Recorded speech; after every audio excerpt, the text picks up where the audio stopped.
qui veut lire, tu veux prendre la relève comme maman Julie n'est pas là, tu peux prendre ta Bible, le livre de vie, l'ouvrir et le lire à haute voix pour toute l'assemblée, là où tu es. Même à Orlando, là où Marcia se trouve, prends ta Bible à haute voix et la lire pour toute l'assemblée.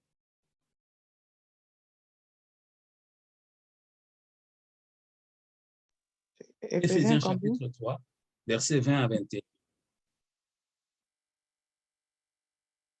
Éphésiens 3, versets 20 à 21. Oui. Ok, Éphésiens chapitre 3, versets 20 à 21, je lis au nom du Seigneur. Amen. Or, à celui qui peut faire par la puissance qui agit en nous, infiniment au-delà de tout ce que nous demandons en pensant. 21. À lui soit la gloire dans l'Église et en Jésus-Christ, dans toutes les générations, au siècle des siècles. Amen. Amen. Merci pour la lecture. C'est ça le thème de notre message de ce premier dimanche. Dieu a voulu mettre cette parole dans nos vies afin que nous sachions que nous sommes dans la génération. Nous sommes dans la génération. Non seulement que nous sommes dans la génération, mais nous faisons partie de l'Église, qui est le corps du Christ.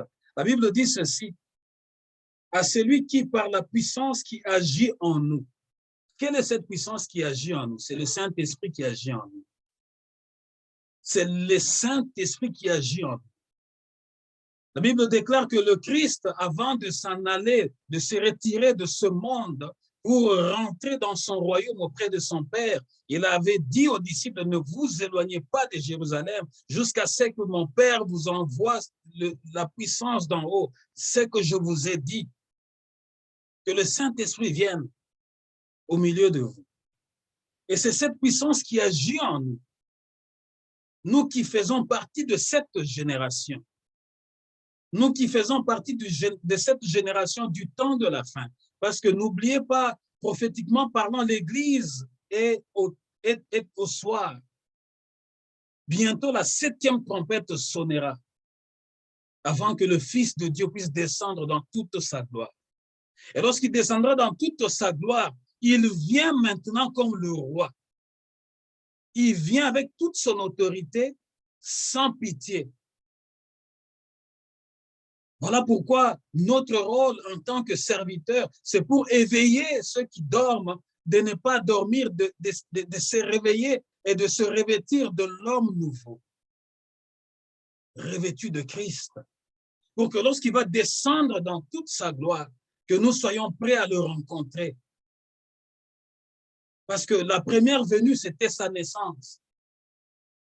Mais la seconde venue, c'est pour prendre ceux qui l'appartiennent, pour les jugements. Il n'y aura pas eu une troisième venue. Il n'y a eu que la première venue et il reste la seconde venue. Or, ceux qui connaissent la langue française, ceux qui connaissent les accords, la lexique française, quand on parle du second ou de la seconde, c'est qu'après, il n'y a plus rien. Lorsque tu utilises l'expression seconde, c'est qu'après la seconde, il n'y a plus rien qui se passera. C'est lui qui, par la puissance qui agit en nous, peut réaliser infiniment au-delà de ce que nous demandons ou même pensons. Peuple de Dieu, nous sommes vivants. Dieu a mis en nous le souffle de vie. En tant qu'humains, nous réfléchissons et nous pensons. C'est ça juste la différence entre nous, êtres humains, et les animaux, qui sont considérés comme étant des êtres vivants. Parce qu'ils respirent aussi, les animaux. Mais à la différence entre nous, humains, et les animaux ne pensent pas, les animaux ne demandent pas, les animaux ne réfléchissent pas. Mais Dieu qui a mis son esprit en nous, la Bible dit, son esprit qui habite en nous a la capacité de réaliser infiniment au-delà de ce que nous lui demandons. Chacun de nous a une demande, chacun de nous a une requête. Voilà pourquoi je vous encourage, nous nous encourageons ensemble à demeurer ensemble dans la prière, afin que le faible puisse fortifier, le fort puisse fortifier le faible, que le fer puisse s'aiguiser, le fer aiguise le fer. La Bible dit ceci, faute de bois, le feu s'éteint. Lorsque l'ennemi veut te faire du mal, la première stratégie de l'ennemi, c'est de te retirer du milieu d'une assemblée, de te retirer dans ton coin pour dire, ah, ces derniers temps, je me suis un peu retiré, je médite moi-même dans mon coin. C'est la stratégie du diable. Parce que pendant que tu seras en train de te retirer dans ton coin pour méditer, comme tu le dis, seul, l'ennemi va commencer à ingurgiter en toi la dose de la lourdeur, la dose de la faiblesse spirituelle, la dose de la lenteur, la dose du manque d'éveil, la dose de la faiblesse. Et petit à petit, le feu qui était en toi, qui était allumé, va commencer à s'éteindre. Tu ne t'en rendras pas compte. Jusqu'à ce que les mauvaises habitudes que tu avais abandonnées vont reprendre vie. Et quand ces mauvaises habitudes vont reprendre vie, elles vont être plus efficaces qu'elles les étaient avant. Tu prenais une seule bouteille, tu vas devenir à 10 bouteilles. Tu étais un voleur de petites choses, tu vas commencer à voler des grandes choses.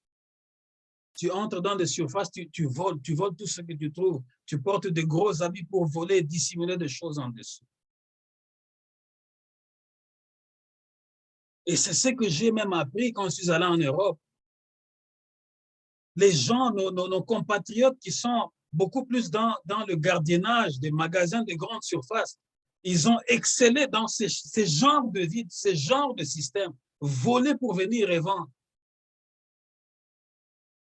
Ils volent, ils dissimulent dans leurs vêtements pour venir revendre à l'extérieur.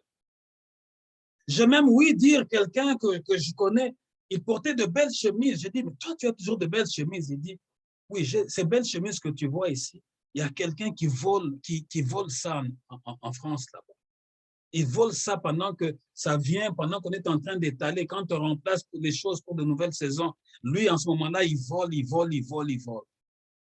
Il sort, tu vois qu'il ce jour-là, il a porté un gros manteau, mais en dessous, là, il y a des chemises et de belles chemises, bien griffées. J'étais surpris. Il dit, oui, c'est ça, c'est des chemises que tu me vois porter ici. L'ennemi, c'est la stratégie de l'ennemi. Multiplier de mauvaises choses. T'endurcir davantage. Tu vas voir quelqu'un que tu étais en train, qui connaissait la parole de Dieu, ou quelqu'un qui commençait déjà à goûter à la parole de Dieu. Mais plus qu'elle commence à s'isoler, plus le feu est en train de s'éteindre, lorsque tu lui fais remarquer cela, la première réaction, c'est la défense. C'est ça la stratégie de l'ennemi. L'ennemi va te mettre dans une position défensive. Souvent, tu entendras les gens dire, mais nous aussi on prie. Vous voulez dire que nous on ne prie pas? Vous voulez dire que nous on ne connaît pas la parole de Dieu? Vous voulez dire la justification, sans savoir que tu es déjà dans un environnement miné. Tu es en train de vivre sous le joug des ténèbres. Tu es un esclave potentiel du diable. Tu es sous la barbe du diable. Mais comme tu es là, tu ne te rends pas compte. Alors que ton frère et ta sœur est en train de prier, de jeûner nuit au jour pour que tu sortes de ce joug de ténèbres et que tu rentres à la lumière. Dieu est amour. La Bible dit qu'il peut réaliser infiniment au-delà de ce que nous pensons. Pourquoi? Parce qu'il est le maître de temps et il est le maître de circonstances. Même si ton sort, je viens dire à quelqu'un aujourd'hui, même si ton sort a été scellé dans ta famille, même si ton sort a été scellé au village, même si on avait terni ton étoile, parce que chacun de nous a une étoile. Et l'apôtre définit ça bien dans le livre de Corinthiens, il dit que Nous sommes tous des étoiles, nous avons des étoiles, mais de la même manière que Dieu a placé les étoiles dans le firmament, chacune des étoiles a un éclat particulier. Ton éclat, toi, va dépendre de ta façon de t'incliner devant Dieu. Sinon, tu seras terni. Parce qu'il y a une guerre, et aussi longtemps que nous sommes encore sur la terre des hommes, rassure-toi que le combat ne cessera pas. L'ennemi cherchera toujours à ternir ton étoile. Mais le Dieu que nous prions, celui qui a appelé les choses à l'existence, les choses invisibles à l'existence, il va faire au-delà de ce que nous lui demandons. Il va faire au-delà de ce que nous pensons. Au-delà. Il agit toujours au-delà. Pourquoi? Parce qu'il a le secret de la création. La Bible dit que qui a été le conseiller de Dieu lorsqu'il a appelé les choses à l'existence? Personne. Personne d'entre nous n'a été le conseiller de Dieu. Dieu a créé tout ce qu'il a créé. Et lorsqu'il a vu que c'était bon, maintenant, il a créé l'homme. Il a placé l'homme dans un environnement où tout était déjà bon. Mais pourquoi nous n'arrivons pas à vivre ces bontés de l'Éternel? Parce que quelque chose est en train d'arriver ou quelque chose est en train de nous éloigner du plan que Dieu avait établi au commencement. Et cette chose-là, c'est quoi? C'est parce que la Bible dit ceci, le diable ayant été vaincu au ciel, il a été précipité sur la terre. Voilà pourquoi l'apôtre Jean dit, cieux, réjouissez-vous, mais malheur à vous la terre, parce que le dominateur, le serpent ancien a été jeté sur la terre. C'est vrai. Le diable a été précipité sur la terre et il est en train d'exercer son pouvoir, un pouvoir maléfique. Un pouvoir maléfique. Afin que ce que toi tu as demandé, de fois tu vois, tu commences même à douter de l'existence. Est-ce que vraiment Dieu m'a entendu? Est-ce que vraiment Dieu va me répondre? Oui, je te dis ce matin que Dieu a déjà entendu ta prière. Et Dieu va te répondre. Dieu va te répondre. Mais une seule chose que Dieu te demande, que Dieu me demande moi aussi, qui est en train de t'apporter cette parole, que nous puissions demeurer dans sa présence. Parce qu'il va faire par la puissance qui agit en nous. Si nous n'abandonnons pas, si nous ne quittons pas sa présence, il va faire par la puissance qui agit en nous infiniment au-delà de ce que nous lui avons demandé. Infiniment au-delà de ce que nous pensons. Parce que la Bible dit ceci dans le livre de Ésaïe, vos voix ne sont pas mes voix, vos pensées ne sont pas vos pensées. Les pensées de l'Éternel sont totalement élevées au-dessus de cieux. Il dit ceci, à lui soit la gloire dans l'Église et en Jésus-Christ pour toutes les générations et pour l'éternité. La gloire de tout ce que nous allons recueillir, de tout ce que nous allons, que Dieu va accomplir, doit d'abord revenir à Dieu. Ensuite, à Jésus-Christ. Pourquoi? Dieu a voulu sceller toutes choses en Christ. Il n'y a rien que Dieu a créé sans avoir associé son Fils unique Jésus-Christ. Voilà pourquoi Dieu veut sceller la bénédiction que Dieu veut te donner. Il veut que cette bénédiction soit scellée en Jésus-Christ. À lui soit la gloire en Jésus-Christ. Dieu veut que tout ce que tu vas avoir pour ta santé, pour tes enfants, pour ton développement, pour ton éducation, toi qui manques d'intelligence, toi qui sens que quand tu réfléchis, quand tu es devant l'examen, ton intelligence disparaît, le cerveau devient vide, tu n'arrives plus à te souvenir de ce que tu avais étudié hier. Dieu veut sceller cette bénédiction au nom de son Fils Jésus-Christ. Il va faire au-delà de ce que toi tu penses.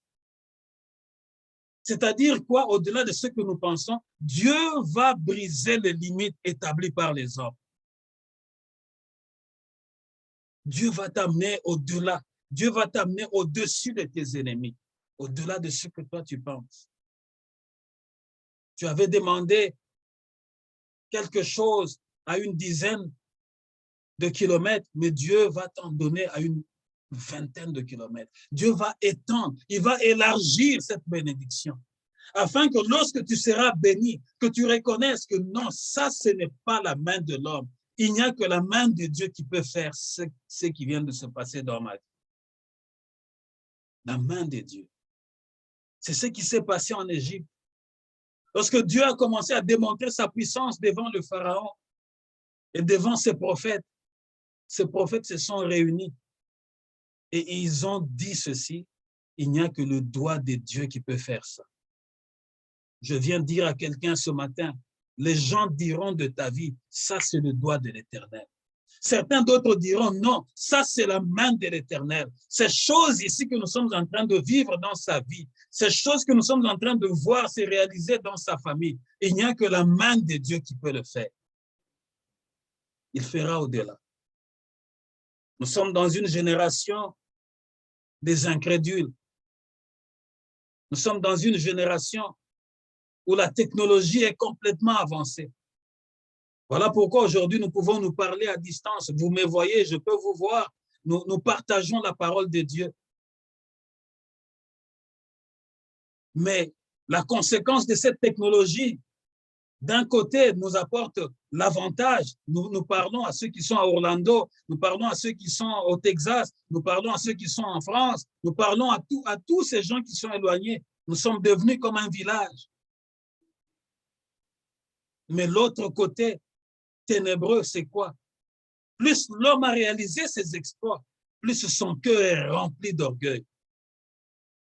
Plus l'homme croit qu'il a maîtrisé la nature. Non. Aussi longtemps que Dieu est assis sur son trône, l'homme ne pourra jamais maîtriser la nature. Aussi longtemps que Dieu est assis encore sur son trône pour l'éternité, l'homme ne pourra pas comprendre du début à la fin ce que Dieu est en train de réaliser. Voilà pourquoi, pour confondre la génération dans laquelle nous nous trouvons, la génération du soir, la génération du temps de la fin, il y a un virus qui a paralysé le monde entier, le COVID-19. Que tu le veuilles ou non, le monde entier ne sera plus ce qu'il était il y a 2 ans, à peine 2 ans passés. À peine 2 ans passés en 2019, on ne pensait pas que le monde serait ce qu'il est aujourd'hui. Vous voyez là où Dieu peut nous amener. Dieu peut faire au-delà de ce que nous pensons. Les hommes pensaient avec leur orgueil faire ceci ou faire cela en 2020. Mais Dieu est allé au-delà de ce que les hommes ont pensé. Il a confondu toute la génération. Je suivais un jour, j'étais en train de suivre l'actualité de l'Europe. Je suivais que cette crise de Covid, les gens qui étaient des pilotes, je suivais leur interview, ils ont dit, cette crise est venue nous rendre nuls. Nous étions des pilotes, nous gagnions 600 000 € de salaire avec les primes de risque, mais aujourd'hui, nous sommes réduits à rien. D'autres pour dire, mais pour ne pas mourir, pour ne pas être ridicule, je suis passé du pilote d'avion de ligne pour devenir conducteur de train. Et mon salaire a été divisé 100 fois.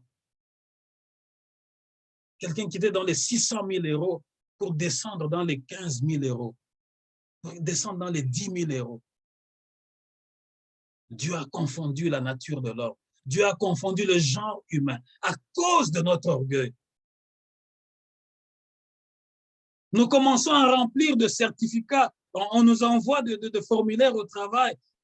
Chez nous, d'ailleurs, la date limite, c'est ce week-end ici, jusqu'au 8 décembre. Celui qui veut rentrer dans le bâtiment, il doit avoir la preuve qu'il a été vacciné 2 fois.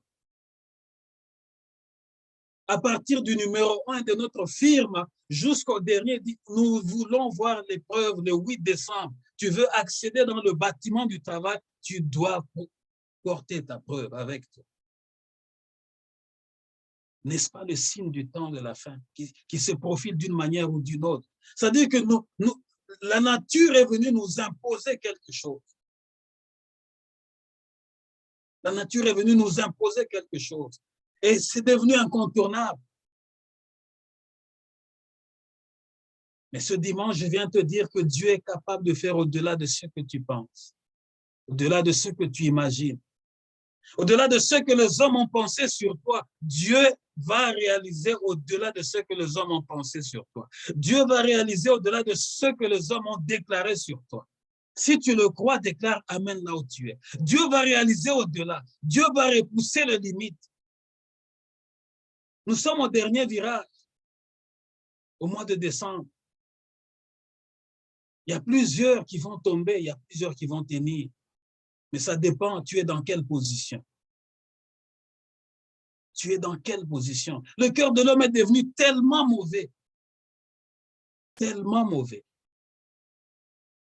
que pour tuer l'autre, c'est devenu un petit jeu. Je le partageais avec mon épouse, un collègue ingénieur comme moi. On a eu à partager des moments difficiles ensemble. On a fait des recherches ensemble. On a défendu ensemble. Quand j'ai fait mon ingénierat du premier cycle, j'ai fait tout mon travail ensemble avec cet ingénieur-là. Nous avons défendu le même jour. On a décroché le titre. Avant que je ne devienne ingénieur full, j'étais d'abord ingénieur technicien. On a défendu le titre le même jour avec lui. Il habitait Manchester, à Londres. Et chaque fois, il rentrait maintenant au Congo. Il avait acheté des terrains à Maluku pour développer certaines choses. Mais il y a 2 semaines, un autre ingénieur m'envoie un message. Il me dit, est-ce que tu sais que... Cet ingénieur-là m'appelait toujours mon père. Pourquoi il m'appelait mon père? Parce que son nom, c'est le nom du fils aîné de mon frère, de mon grand frère.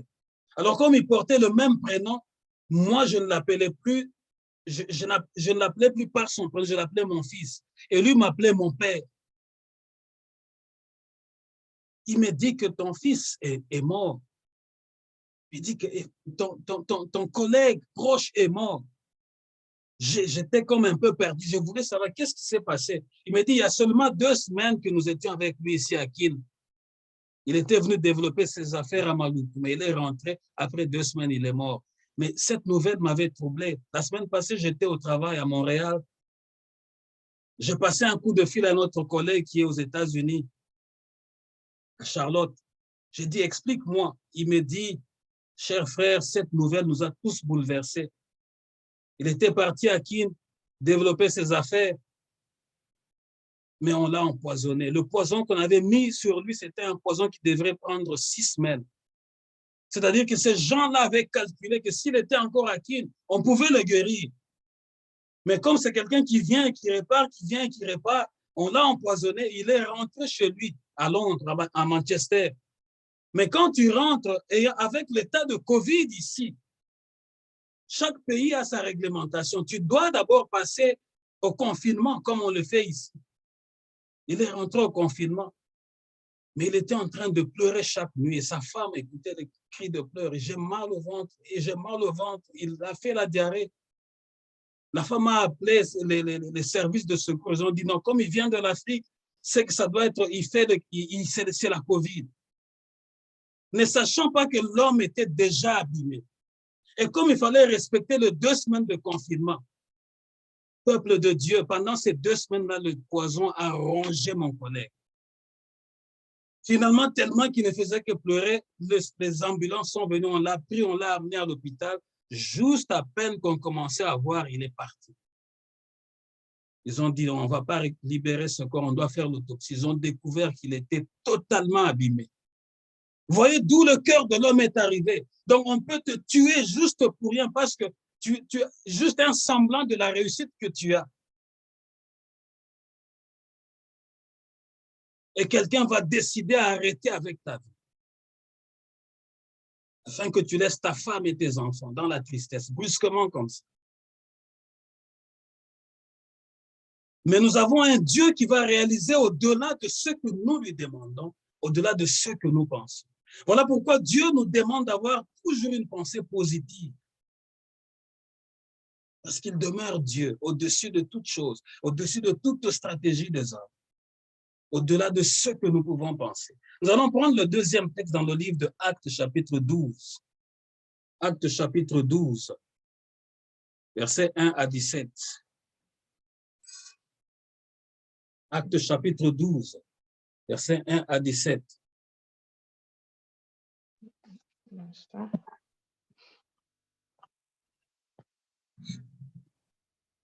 Actes chapitre 12, versets 1 à 17.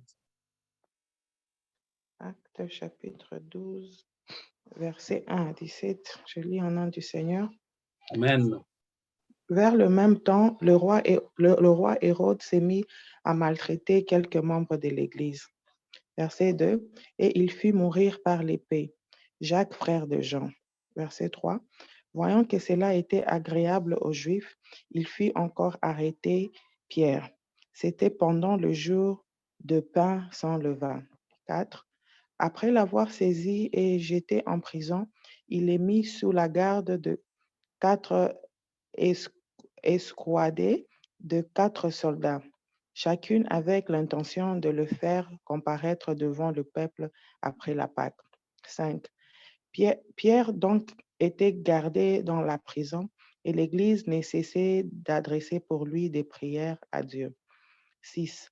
La nuit qui précéda le jour où Hérode allait le faire comparaître, Pierre, lié de 2 chaînes, dormait entre 2 soldats et 2 sentinelles devant la porte gardait la prison.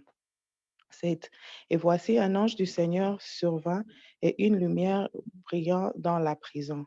L'ange réveilla Pierre en le frappant aux côtes et en disant, « Lève-toi promptement. » Les chaînes tombèrent de ses mains. 8. Et l'ange lui dit, « Mets ta ceinture et tes sandales. » Et il fit ainsi. L'ange lui dit encore, « Enveloppe-toi de ton manteau et suis-moi. » 9. Pierre sortit et le suivit, ne sachant pas que ce qui se faisait par l'ange fut réel, et s'imaginait avoir une vision. 10. Lorsqu'ils eurent passé la première garde, puis la seconde, ils arrivèrent à la porte de fer qui menait à la ville et qui s'ouvrit d'elle-même devant eux. Ils sortirent et s'avancèrent dans une rue. Aussitôt l'ange quitta Pierre. 11. Revenu à lui-même, Pierre dit, « Je vois maintenant d'une manière certaine que le Seigneur a envoyé son ange et qu'il m'a délivré de la main d'Hérode et de tout ce que le peuple juif attendait. » 12. Après avoir réfléchi, il se dirigea vers la maison de Marie, mère de Jean, surnommée Marc, où beaucoup de personnes étaient réunies et priaient. 13. Il frappa à la porte du vestibule et une servante nommée Réaude s'approcha pour écouter. 14. Elle reconnut la voix de Pierre et, dans sa joie, au lieu d'ouvrir, elle courut annoncer que Pierre était devant la porte. 15. Ils lui dirent, « Tu es folle. » Mais elle affirma que la chose était ainsi. 16. Et ils dirent, « C'est son ange. » Cependant, Pierre continua à frapper. Ils ouvrirent et ils furent étonnés de le voir. 17. Pierre, leur ayant de la main fait signe de se taire, leur raconta comment le Seigneur l'avait tiré de la prison. Et il dit, « Annonce-le à Jacques et aux frères. » Puis il sortit et s'en alla dans un autre lieu. Amen. Amen. Merci, Dadi, pour la lecture. Que Dieu te bénisse. Vers la même époque, le roi Hérode s'est mis à maltraiter quelques membres de l'Église de Jérusalem. Il fit tuer par l'épée Jacques, le frère de Jean. Quand il s'aperçut que cela plaisait aux Juifs, il fit aussi arrêter Pierre. C'était pendant le jour de pain sans levain. Je voudrais te dire, comme l'histoire de mon collègue qu'on venait d'enterrer le vendredi à Londres, ça commence à faire plaisir aux autres de voir les autres arrêter la vie des gens. Vous voyez, ça ne commence pas aujourd'hui. Il venait de faire périr Jacques, le frère de Jean. On l'avait décapité. Et ils étaient contents de voir le serviteur de Dieu mourir de cette condition-là. Et les gens étaient même contents de, oui, maintenant comme il est mort, c'est que la voix du Seigneur va aussi, les gens auront peur de prier. Au contraire, peuple de Dieu, il y a un mystère dans la voix de Dieu, il y a un mystère dans les choses de Dieu. Plus vous maltraitez ceux qui connaissent, qui veulent servir Dieu, plus l'Esprit de Dieu les rend fermes dans la foi. C'est un mystère que le monde ne pourra jamais contrôler. Ils pensaient qu'en tuant Jacques, les autres allaient juste se disperser et que la parole du Seigneur n'allait plus être prêchée. Et les gens étaient contents de voir la mort de Jacques. Quand il s'aperçut que cela plaisait aux Juifs, il fit aussi arrêter Pierre. Donc il a dit, bon, comme on vient de couper la tête de celui-là, il faut maintenant qu'on coupe aussi la tête de Pierre. Comme Pierre, c'est lui le chef de tous les apôtres, quand on aura coupé la tête de Pierre, ce mouvement va disparaître. Surtout que leur Seigneur est déjà rentré au ciel. Nous allons juste mettre fin. Dieu a le pouvoir de faire infiniment au-delà de ce que les hommes pensent sur toi. Infiniment au-delà. C'est le message que Dieu me demande de te donner ce dimanche. Il y a des gens qui pensent du mal contre toi. Il y a des gens qui ont déjà des plans de sabotage pour arrêter ta vie précipitamment. Mais Dieu va les étonner. Je sais qu'il y a des gens qui veulent te voir dans cette situation-là de souffrance. Comme Hérode avec le peuple, ils étaient dans la joie de voir les autres mourir subitement. Ils étaient dans la joie de voir, ah oui, on va voir. Eux disent qu'ils prient. On va commencer par les tuer l'un après l'autre. Ce mouvement-là va disparaître. Peuple de Dieu, ce mouvement n'est pas notre, je vous ai toujours dit, ce mouvement, cette assemblée n'est pas mon assemblée. Nous sommes là tous pour Jésus-Christ. Si tu le crois là où tu es, dis Amen. Amen. Nous sommes là pour Jésus. Nous ne sommes pas là pour le pasteur Guilain, ni pour sa maison. Détrompez-vous. Parce qu'il y a des gens qui pensent que, oui, si nous venons, c'est pour sa maison. Oui, si nous faisons ceci, nous allons le nourrir. Oui, je ne refuse pas. Jésus-Christ, lui-même, le Fils de Dieu, a dit, l'ouvrier mérite son salaire. Si l'Esprit de Dieu qui agit dans le monde et qui peut faire au-delà de tout ce que nous demandons, te touche là où tu es. Tu peux être enfant, tu peux dire, oui, je regarde, je vois la taille du pasteur est comme ceci, je peux lui acheter une chemise qui peut être comme ceci, je peux lui acheter, je vais bénir l'Éternel et tu seras béni dans ta maison. Mais je ne te forcerai pas à me donner. Mais si l'Esprit de Dieu te dit que je vais bénir la maison du serviteur, tout ce que tu feras te sera restitué parce que Jésus a dit ça. Il dit que l'ouvrier mérite son salaire. Ils étaient contents de voir les autres souffrir. La Bible dit que lorsqu'on eut arrêté Pierre, il le fit mettre en prison et le plaça sous la garde de 4 escouades, de 4 soldats chacune. Il voulait le faire comparaître devant le peuple après la Pâque. Quand on parle de 4 escouades ici, c'est-à-dire qu'il y avait 4 soldats, donc il y avait comme 16 soldats qui étaient chargés de garder Pierre pour s'assurer qu'il ne va pas mourir. Comme ça, on va le juger et on va le décapiter publiquement. Pierre était donc sous bonne garde dans la prison, mais l'Église priait ardemment en sa faveur. Je voudrais te dire, et je voudrais dire à quelqu'un qui est avec nous aujourd'hui, qu'on t'enlève tout, mais qu'on ne t'enlève pas Jésus. Qu'on te sépare de tout le monde, mais qu'on ne te sépare pas de Dieu. Parce que dans la présence de Dieu, l'impossible devient possible. La Bible dit que Pierre était sous bonne garde. Il y avait 16, ça dit qu'il était dans la prison, le cachot le plus reculé. Devant la porte, il y avait 4 soldats. Tu avances encore devant une autre porte, il y a 4 soldats. Tu avances encore devant une autre porte, il y a 4 soldats. Tu avances encore devant, c'est-à-dire que pour que Pierre sorte de là, il devrait être capable de tuer 16 soldats. En dehors de 16 soldats, il y avait des portes de fer. Mais la Bible dit ceci, l'Église était réunie en train de prier. L'Église, à ce moment-là, en ce temps-là, ce n'était pas de bâtiment construit. c'était dans des maisons, parce qu'ils étaient en train de se cacher contre les méchants qui étaient en train de les pourchasser pour les tuer tous. Ils étaient tous toujours réunis dans des maisons en train de prier et ils se faisaient de grandes choses parce que Dieu se manifestait. La Bible dit ceci. Or, la nuit qui précédait le jour où Hérode allait faire comparaître Pierre, attaché par 2 chaînes, non seulement qu'il y avait 16 soldats qui le gardaient, mais il était encore attaché par des chaînes. Quel mauvais cœur! Déjà, vous avez mis des portes de fer bien blindées. Déjà, vous avez mis 16 soldats pour le garder, juste un seul homme. Mais vous l'attachez encore avec des chaînes. Tout à coup, un ange du Seigneur apparut et la cellule fut inondée de lumière. L'ange toucha Pierre au côté pour le réveiller. Lève-toi, lui dit-il. Au même instant, les chaînes lui tombèrent du poignet. Je suis en train de te dire ce dimanche, les chaînes vont tomber dans ta maison. Les chaînes qui t'ont bloqué pour que tu n'avances pas vont tomber aujourd'hui.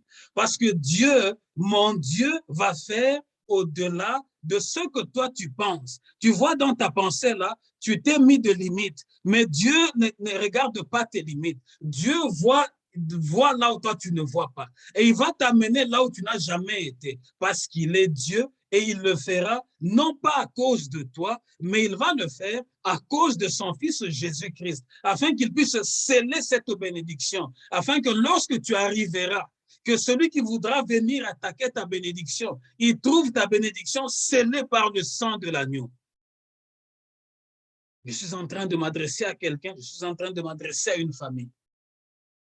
Ce que Dieu va faire, il va le sceller au nom de Jésus, afin que tu ne rentres plus dans la tristesse.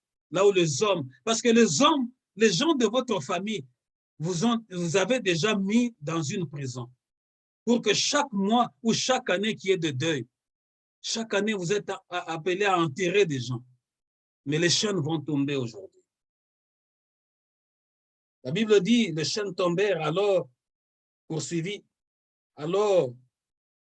l'ange. Mets ta ceinture et attache tes sandales. Pierre obéit. Maintenant, ajouta l'ange, mets ton manteau et suis-moi. Vous savez, lorsqu'on arrête quelqu'un, c'est depuis ce temps-là jusqu'aujourd'hui, les policiers, les militaires se comportent de la même manière.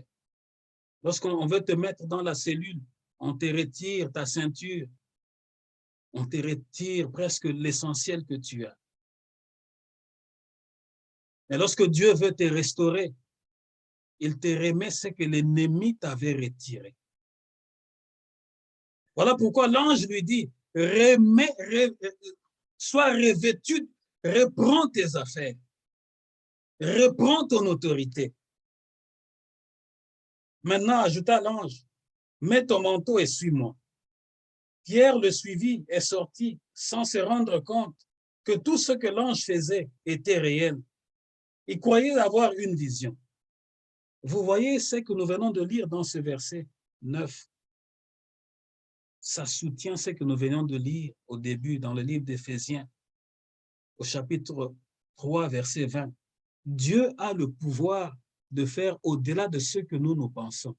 Pierre était en train de voir que c'était une vision. Donc, Pierre, dans l'endroit où il était, avec la sécurité qui était là, dans ses pensées à lui, c'était impossible parce que son sort à lui était scellé. Je viens dire à quelqu'un aujourd'hui, même si les gens ont scellé ton sort, ils vont être surpris que tu ne seras plus là à partir d'aujourd'hui. Ils vont être surpris que tu ne seras plus là. Ça ne sera pas dans le songe, ça ne sera pas dans tes rêves, mais ça sera du vrai, ça sera du concret, parce que Dieu va envoyer son armée combattre pour toi. Pierre a cru que c'était un songe, mais oh, c'était la réalité. Vous savez, il y a des bénédictions, il y a des choses, quand ça nous arrive, nous croyons, est-ce que c'est vrai? Ça, c'est vraiment pour nous. Oui, ça va nous étonner. La Bible dit ceci. Ils passèrent ainsi devant le premier poste de garde. puis devant les Ségons, et arrivèrent devant la porte de fer qui donnait sur la ville. Celles-ci s'ouvrirent toutes seules. Ils sortirent et s'avancèrent dans une rue. Et soudain, l'ange les quitta. Je viens dire à quelqu'un aujourd'hui, les portes de fer qui fermaient, qui étaient fermées pour que tu n'atteignes pas ta bénédiction, vont s'ouvrir d'elles-mêmes. Elles vont s'ouvrir d'elles-mêmes, non pas pour toi, parce que l'ange de l'Éternel sera avec toi. Et comme la Bible dit que tout lui est soumis, c'est-à-dire que même la porte, lorsque la porte voit l'ange de l'Éternel, la porte libère, elle se libère elle-même, parce que tout lui est soumis. Tout genou devra fléchir devant l'Éternel, afin que toi tu bénisses le nom de celui qui est assis sur le trône. Il va faire tellement au-delà. Ce que Pierre était en train de vivre, c'est ce qu'on dit en lingala, donc c'est-à-dire que Pierre, c'était au-dessus, au-delà de l'imaginaire, comme on dit en français. Comment les portes peuvent s'ouvrir d'elles-mêmes? Oui, il y a une puissance que le monde ne peut contrôler. Et cette puissance-là qui agit en nous, cette puissance-là vient auprès du Dieu Tout-Puissant. Afin que lorsque les hommes vont te voir, qui disent non, nous on ne pensait pas qu'elle allait être ici. Nous on ne pensait pas qu'il allait être ici. S'il est ici, c'est qu'il y a une puissance qui dépasse la puissance de ce monde. Et l'ange s'est assuré que Pierre était vraiment en sécurité et l'ange s'est retiré afin que Pierre continue son chemin. Alors seulement Pierre reprit ses esprits et il s'est dit, ah maintenant je vois bien. C'est vrai, le Seigneur a envoyé son ange et m'a délivré de main d'Hérode et de tout le mal que voulait me faire le peuple juif. Dieu va le faire. Il va te libérer de tout le mal que les gens de ta famille ont pensé contre toi. Il va te libérer de tout le mal que les gens de ta société, les gens qui ont colporté, les gens qui ont manigancé ton départ, les gens qui ont manigancé ton échec. Dieu va te libérer de leurs mains. Tu sais, surtout quand tu n'as pas fait du mal et que les gens te veulent du mal, Dieu agit toujours comme il a agi pour Pierre. Quand tu n'as jamais fait du mal, tu es un innocent, tu es une innocente. Mais les gens du monde veulent ternir ton étoile, veulent toujours que tu sois dans une position de tristesse. Dieu va agir de la même sorte. Amen. Afin que tu te lèves et que tu Amen. Témoignes devant tout le monde. Au verset 12, après réflexion, il s'est rendu à la maison de Marie, la mère de Jean, appelée aussi Marc. Un assez grand nombre de frères s'y étaient réunis pour prier. Il frappa au bâton de la porte. Une jeune servante appelée Rhode s'approcha et demanda qui était là. C'est normal, non? Quand c'est de la nuit, aux heures les plus tardives, vous entendez seulement quelqu'un frapper à la porte. Mais tu ne vas pas ouvrir du coup. Tu vas juste te poser la question qui est là. Tu devras entendre la voix, reconnaître si c'est la voix de ton frère, si c'est la voix de ton fils avant d'ouvrir. Elle reconnut la voix de Pierre. Et dans la joie, au lieu d'ouvrir, elle se précipita pour annoncer, c'est Pierre, il est là dehors, devant la porte. Bien aimé, c'est comme si je suis en train de vivre ce film-là maintenant. Vous voyez, lorsque vous êtes dans la prière, voilà pourquoi je vous dis, l'église, ce n'est pas le bâtiment. L'église, c'est partout où vous vous réunissez. Ils étaient dans une maison en train de prier pour qu'on ne puisse pas décapiter Pierre sauvagement. Et Dieu les a entendus et Dieu a agi au-delà de ce qu'eux avaient demandé. Mais lorsque la servante a entendu, elle a reconnu que ça, c'est la voix de Pierre. Vous savez que dans cette joie, au lieu même d'ouvrir la porte, elle court pour aller annoncer l'assemblée. Bien-aimés, nous sommes en train de prier ici pour qu'on ne tue pas Pierre. Nous sommes en train de prier pour Maman Blandine. Mais Maman Blandine qu'on est en train de prier, mais elle est juste là devant la porte. Et les Kelly, c'était au-delà de ce qu'elle pouvait penser. Elle est allée témoigner. Pendant que les autres étaient vraiment dans une forte prière. La Bible dit, c'est Pierre, il est là dehors, il est devant la porte. Au verset 15. Écoute les autres. C'est ça aussi la réaction de l'homme. Vous êtes en train de prier pour que Dieu fasse des grandes choses, mais en même temps, vous-même, vous devenez le blocage. Vous demandez à Dieu qui a le pouvoir de faire au-delà de ce que vous pensez, mais vous-même aussi, vous devenez avec les petits doutes qui est caché quelque part dans ton cœur. Non, Dieu, oui, nous savons que Dieu va faire qu'on ne va pas les décapiter, mais sortir, la manière dont on garde cette prison-là, non, ce n'est pas possible. C'est la manière dont chacun de nous, deux fois, pense. Il y a un petit doute qui est caché quelque part dans ton cœur. Tu pries, mais quelque part, quand tu restes seul, tu dis, vraiment, c'est vrai, hein? Dieu a déjà fait ça, mais pour ça, il va juste faire de cette façon. Qui es-tu pour orienter Dieu? Dieu va faire au-delà de ce que toi, tu lui as demandé. Ils étaient en train de demander, le témoignage est là devant eux, ils commencent à douter. Mais qu'est-ce que tu racontes? Ça ne peut pas être Pierre. Il dit, tu es folle, lui dirent-ils. Mais elle n'en débordait pas, elle n'en démordait pas. Alors, c'est son ange, dirent-ils. Eux-mêmes étaient en train, il y avait une confusion. Les autres disaient, c'est Pierre. Les autres disaient, non, ça ne peut pas être lui. La manière dont cet endroit-là est gardé, il ne peut pas sortir. Les autres disaient, ça peut être son ange. Mais elle était sûre de ce qu'elle témoignait. Voilà pourquoi je viens dire à quelqu'un aujourd'hui, si tu es sûr de ta confession de foi, si tu es sûr que lorsque nous venons ici, nous ne venons pas pour un homme, nous venons élever le nom de Jésus, ne tremble pas. Au début, ça peut être dur. Au début, tu peux avoir une petite incompréhension avec ton mari. Au début, ta famille peut te ridiculiser pour dire, il est en train de prier dans une petite assemblée où elle parle là-bas, mais qu'est-ce qu'il y a de bon? Est-ce que quelque chose de bon peut sortir de là? Au début, ça peut être humiliant, mais tiens ferme. Les hommes du monde changeront toujours leur langage.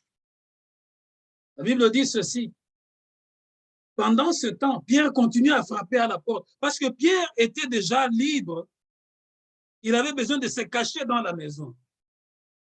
D'un geste, et puis la Bible dit ceci, ils ouvrirent et le virent et restèrent tout étonnés. D'un geste de la main, Pierre leur fit signe de se taire.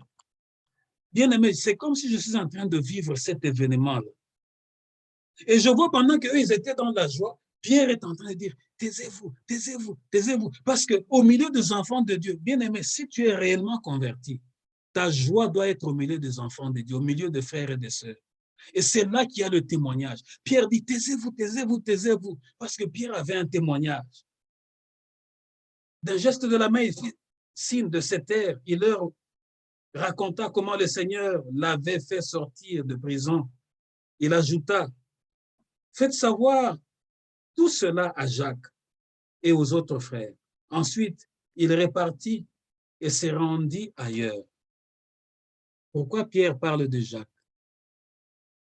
Faites parvenir la nouvelle à Jacques pour que quand la nouvelle, le témoignage va parvenir, vous savez, le témoignage donne la force. Le témoignage a comme résultat les réconforts spirituels. Voilà pourquoi nous vous demandons toujours de témoigner. Parce que quelqu'un peut avoir passé dans cette situation-là. Lorsque toi, tu vas témoigner, il va voir où elle va voir. Elle va dire, ah, mais lui, sa situation était pire que la mienne. Donc, si Dieu a fait pour lui, c'est que ma situation ne représente rien par rapport à sa situation. Donc, Dieu va faire aussi pour moi. C'est ça le rôle du témoignage. C'est pour édifier. Je voudrais dire que Dieu va faire au-delà. Il a fait avec Pierre. Les gens même qui priaient pour que Pierre sorte commençaient à dire que non, ça ne peut pas être vrai. Dieu le fera aussi avec toi. Les gens qui t'ont toujours vu dans cette position-là commenceront à dire non, ce n'est pas lui. Mais toi, tu diras que c'est bien moi. Tu le témoigneras. Je voudrais dire à quelqu'un aujourd'hui, Anne avait une situation qui était difficile à gérer. Mais lorsqu'elle a demandé à Dieu, Anne avait demandé un fils. Mais Dieu lui avait donné non seulement un fils, Dieu lui avait donné un prophète. C'est-à-dire que Dieu fait toujours au-delà. Anne avait demandé un fils, mais au-delà du fils, Dieu lui avait donné un prophète. Et pas n'importe quel prophète. En théologie, quand on parle de Samuel, on dit Samuel est le prophète faiseur de rois, de grands prophètes. Il n'était pas seulement prophète, mais Dieu lui avait donné un juge, parce que Samuel, théologiquement parlant, bibliquement parlant, il était le dernier juge et le prophète qui a instauré le premier roi en Israël. Et je voudrais dire à quelqu'un aujourd'hui que Dieu fera au-delà. Zacharie était stérile avec sa femme, Élisabeth. Mais lorsque Dieu les a visités, il leur a donné Jean-Baptiste, un prophète. Le prophète qui est venu pour annoncer la venue de Jésus-Christ. Vous savez, Dieu fait toujours au-delà. Il fait toujours au-delà. Zacharie était juste un serviteur. Et lui et sa femme Élisabeth étaient tous très âgés, vieux, fatigués. Mais ils n'avaient jamais abandonné le chemin de l'Église. Jusqu'à ce que Dieu leur a béni. Non seulement un fils, mais un fils qui était particulier. C'est par leur fils que le message d'introduction du Christ est entré dans le monde. Non seulement c'est lui qui a précédé Christ, mais leur fils, c'est par leur fils que Dieu a instauré le baptême que nous confessons aujourd'hui, le baptême dans l'eau. Le ministère du baptême est entré dans le monde au travers de Jean-Baptiste. Pas le baptême où on jette les gouttes sur la tête, non. Le baptême dont Jésus-Christ est allé lui aussi obéir. Imagine-toi que Dieu leur a donné un fils qui est devenu un prophète, mais c'est par ce prophète-là que le baptême est entré, le baptême dans l'eau est entré dans le monde. Et pour honorer leur fils, quand Dieu a envoyé son fils Jésus-Christ sur la terre des hommes, Jésus-Christ est allé aussi s'incliner pour dire, Jean, fais-moi entrer dans l'eau. Quel privilège! J'aurais voulu être à la place de Jean-Baptiste, baptiser mon Seigneur, l'introduire dans les eaux du baptême. Toi qui résistes avec ton baptême des gouttes d'eau sur la tête, là, un jour tu seras surpris. Si Jésus-Christ avait accepté de se faire lui-même plonger dans les eaux et ressortir pour nous montrer l'humilité, toi avec ton petit orgueil de gouttes d'eau sur la tête, un jour Christ te posera la question. Est-ce que je suis le chemin? Tu dis, oui Seigneur, je sais que tu es le chemin. Jésus te posera la question, est-ce que tu sais que je suis la vie? Oui Seigneur, je sais que tu es la vie. Jésus te posera une autre question, est-ce que tu connais que je suis la vérité? Oui Seigneur, je sais. Même là où nous partions, on nous disait que tu es la vérité. Mais à la fin, il te dira, si tu dis que je suis le chemin, si tu dis que je suis la vérité, regarde, il y a ça qui mais si, pourquoi tu ne t'es pas fait baptiser dans l'eau? Pourquoi tu n'as pas fait comme moi j'ai fait? C'est en ce moment-là que le Congolais cherchera à se justifier devant le trône de Dieu. C'est par là que j'arrête mon message. Nous allons nous incliner dans la prière pour demander à Dieu sa miséricorde, parce qu'il va réaliser au-delà de ce que nous pensons. Éternel notre Dieu, nous bénissons ton nom, parce que tu vas le faire. Tu vas faire au-delà de ce que nous connaissons. Tu vas faire au-delà de ce que nous pensons. Tu vas faire au-delà de ce que nous connaissons. Tu vas faire au-delà de ce que nous savons. Éternel notre Dieu, si tu l'as fait pour Pierre, si tu l'as fait pour Anne, si tu l'as fait pour Zacharie et Élisabeth, Yahweh, tu le feras au-delà. Au-delà de ce que nous pensons, au-delà de ce que nous avons demandé. Seigneur, tu vas confirmer ta parole avec de signes, avec de miracles. Tu vas confirmer, Éternel. Nous serons totalement hébétés parce que nous verrons, Éternel notre Dieu, que ta main, Éternel notre Dieu, a fait pour nous de grandes choses. Seigneur, béni soit ton nom. Je prie, Éternel notre Dieu, pour que ta volonté s'accomplisse. Non pas seulement, Éternel notre Dieu, pour ceux qui sont de ta maison, mais pour ceux qui vont donner leur vie à Christ. Je prie, Éternel notre Dieu, pour que celui ou celle qui était rempli encore dans le questionnement du genre, qu'est-ce que je ferai? Qu'est-ce que je deviendrai si je donne totalement ma vie à Jésus? Si je deviens une servante fervente?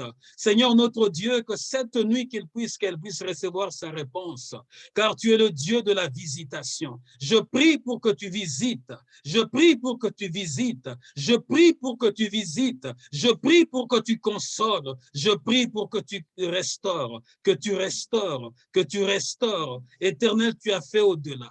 tu as fait au-delà. La parole déclare, Éternel, lorsque nous étions encore de pécheurs, Christ est mort pour nous. Christ est mort pour nous, afin de nous sortir de la condamnation et nous faire entrer dans une nouveauté de vie, dans une grâce excellente et parfaite.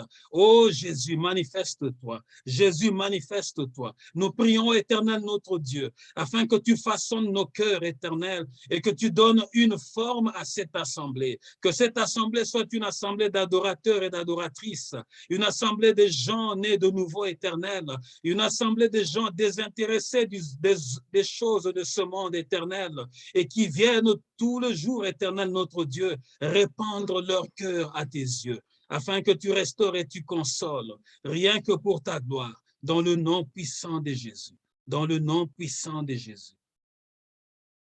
Éternel, notre Dieu, je bénis ton peuple. Fais briller ta face sur ton peuple et protège ton peuple. Seigneur, nous commençons le dernier virage de cette année. Je prie pour que tu conduises ton peuple, Seigneur, dans le surnaturel. Il y a bien de choses, Éternel, notre Dieu, que tu as dans tes mains, entre tes mains.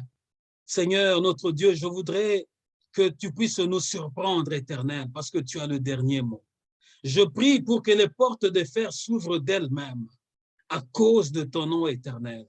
Je prie pour que tu conduises, Seigneur, ceux qui reçoivent cette parole en toute foi, que tu le conduises sur le hauteur au-dessus de leurs ennemis. Je prie, Éternel, notre Dieu, que tu les bénisses. Non seulement que tu les bénisses, mais que tu les protèges. Je prie pour que tu leur accordes une nouvelle grâce éternelle, une grâce particulière éternelle, afin que de nos yeux et de nos bouches éternelles, nous puissions témoigner comme l'apôtre Paul. Seigneur, selon le monde, Seigneur, selon le roi Hérode, le sort de Pierre était déjà scellé. Hérode était déjà dans la joie de voir la tête de Pierre par terre. Il connaissait déjà le jour, c'était le jour de la Pâque, qui devrait livrer et sacrifier Pierre. Mais selon ton plan éternel, notre Dieu, tu as fait au-delà de ce que les frères et sœurs priaient, éternel. Yahweh, tu les as même étonnés. Ils ont vu la personne pour laquelle ils étaient en train de prier. Non seulement, Seigneur notre Dieu, en esprit, mais ils l'ont vu en chair. Seigneur notre Dieu, ils se sont tellement étonnés qu'ils commençaient à dire non, ce n'est pas Pierre. Mais Pierre lui-même a témoigné que le Seigneur a fait pour moi de grandes choses. Je prie pour qu'avant la fin de cette année éternelle, qu'il y ait de témoignages, de pluie de témoignages, que le Seigneur t'accompagne, que la grâce de Dieu t'accompagne, que le surnaturel t'accompagne, que la bonté de Dieu t'accompagne. Là où on dira non aux hommes de ce monde, qu'on dise oui pour toi. Là où les choses seront ténébreuses, mais pour toi que la lumière de Dieu brille, afin que tu saches que nous avons un Dieu qui agit au-delà de ce que nous connaissons, au-delà de ce que nous pensons, au-delà de ce que nous lui avons demandé. Parce que celui qui appelle à l'existence les choses qui n'existent même pas, nous croyons et nous le confessons au nom de Jésus. Nous avons ainsi prié. Amen. Acclamons l'Éternel notre Dieu. Amen. Soyez bénis, bon dimanche à vous. Amen. Amen. Bon dimanche, bon dimanche.